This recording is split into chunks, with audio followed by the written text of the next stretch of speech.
Hey Charlotte, so I'm going to show you how to do that shadow. So if you take, um, you can either use this tool here, um, it's a little more difficult for the fringe, and I'm not too sure if our Photoshops are the same. I think they are. This is a tolerance up here, so if you're like, see how it was picking up too much of the white, you can bring the tolerance down just a little and it gets it a little bit better. So I think this is pretty good. I don't really see anything that might be a big problem. The only places you really have to worry about are where the shadow is going to show up. So there's just a slight bit of shadow that'll show up underneath the fringe and then in the corners here. If you want to go in um, and get like some of these areas, you can either hold down shift and go ahead and do that. Or you can come down here. This is a quick mask, and then you can go in with a brush tool and just change your size. So this would be super tiny.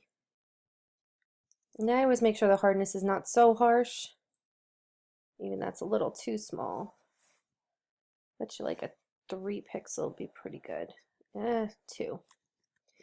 And just select, oops, make sure you're using the right, and make sure your opacity is at 100 too. So the white has to be on top of the black. It's not a great method. I really only use it if totally necessary, because I just find that it doesn't look realistic.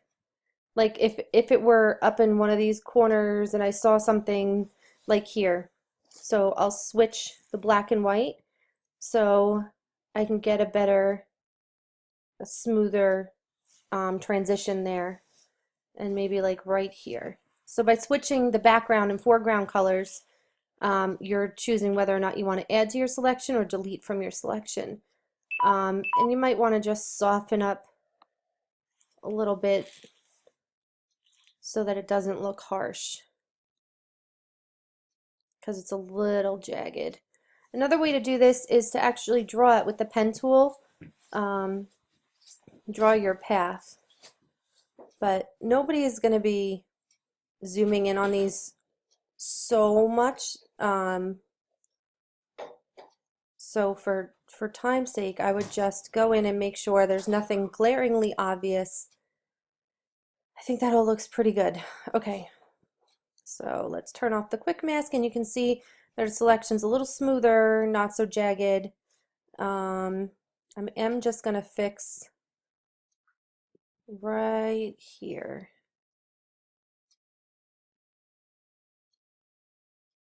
It's a little too much. So let's,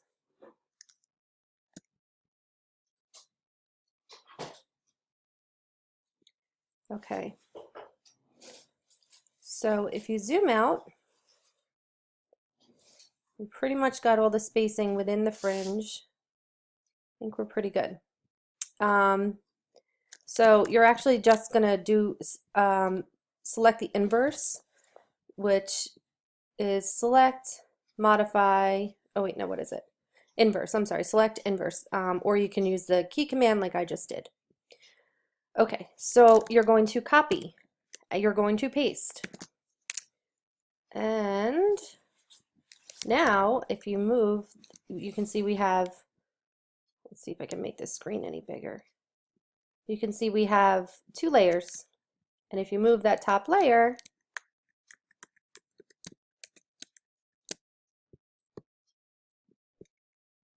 oh, there we go. You can see that it's duplicated itself. So my reasoning for that is a couple different things. So you have that background layer to continue to work with if you need. So what I'm going to do is make a new layer, hit OK. I'm going to fill it with white, and then I'm going to take this layer and duplicate it again. Okay, so now if you hold down Command and click on the new layer that you just created, the copy, fill it with black. Okay, so now if you shut off your top layer, you'll see you have this black layer there. Okay. If you move it, you can see it kind of does that. So what I do is I pretty much just make it slightly off kilter, I guess you could say. If you hold down Command, you can pull different parts of the image disproportionately. So if you think about how a shadow would work, you really wouldn't see too much up here. You would see, actually you wouldn't see any, but you would see here. Oops. Sorry. And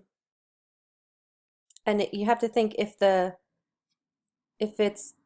fringe is laying against the table, you're really not going to see too much of that either. So then another thing I like to do is, where's the pen tool? Come in on another, well, so when you use a pen tool, what it does is it creates it's not a layer yet, it's just a shape. So what I'm going to do is, because this line comes around this way, actually, let me do that a little better.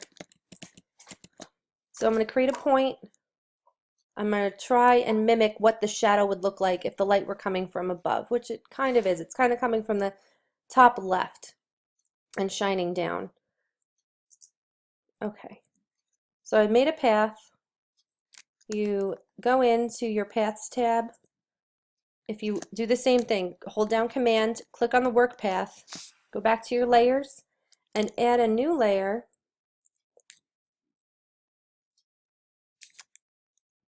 Sorry, I can't see the bottom of my thing that says make a new layer, and fill that with black as well. So you can kind of see that it's going to create a second shadow.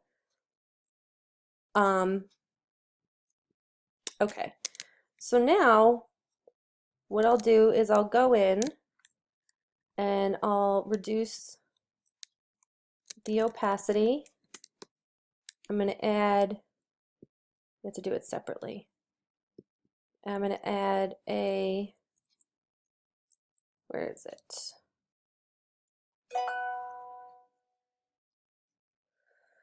Gaussian blur. Okay, so you want to make it not crazy. I don't know why my,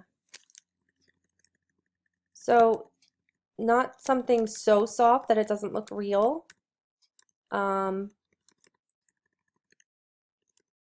Okay, so that's about good. I mean, that's almost two points, pixels.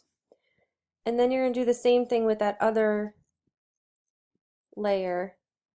Now this layer, you might want to change the opacity a little bit. You know, it wouldn't be as dark as the shadow that's closest to the edge of the blanket because it's further away from the ground. You know, like this piece here is higher than like the shadow that's being created right there or right here.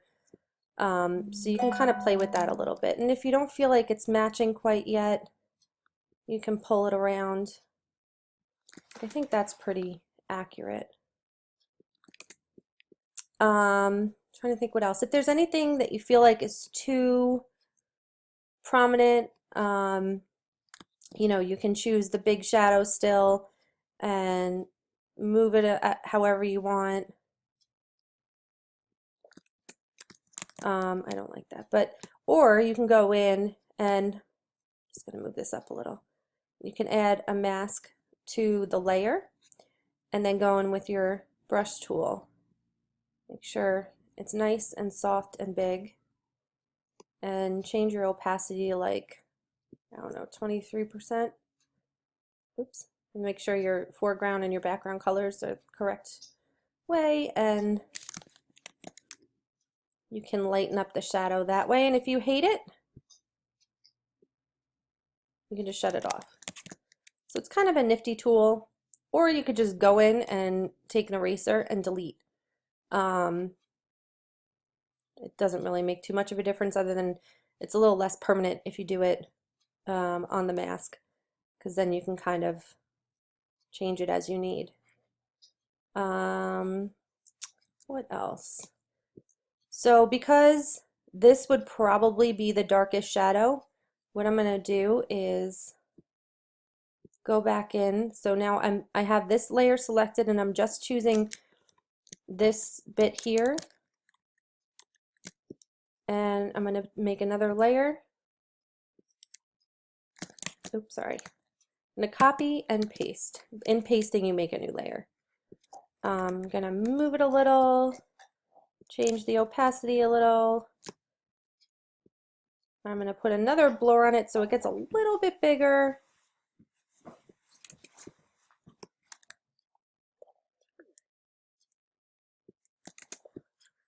Thank you. My son said that looks good. I think the key to making something look really realistic is making sure that the shadows do look different. I'm still not thrilled with this one here because nothing has a single shadow. Sorry, my opacity is too low.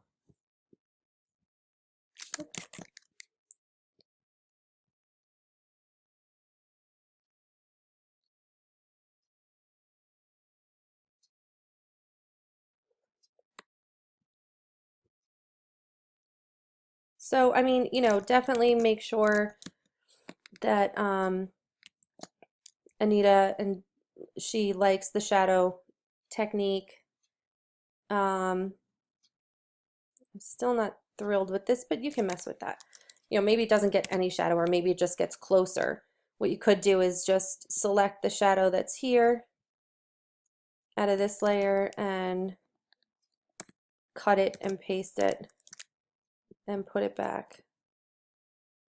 And maybe just make it smaller. I don't know, whatever you want to do. But I'm going to save this as a separate PSD file. And hopefully that helped.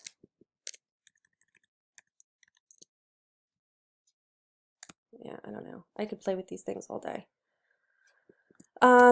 And just the very last thing, if you feel like this looks a little too harsh, what you can do is go in with the blur tool and just maybe not even at 50%, maybe like 22%, just blur a little bit anywhere there's an edge, especially like right in there, and maybe in here too. Be aware of those shadows in there, just to make it not so harsh. And keep zooming in and zooming out so what you see is real. Yeah, see how it doesn't look great in there? I mean, I just did that way too much, but that is how I add a shadow. This still looks a little harsh to me. I might put another blur on it. So whatever you think, but that's how I do it. If you have any questions, just let me know. Okay.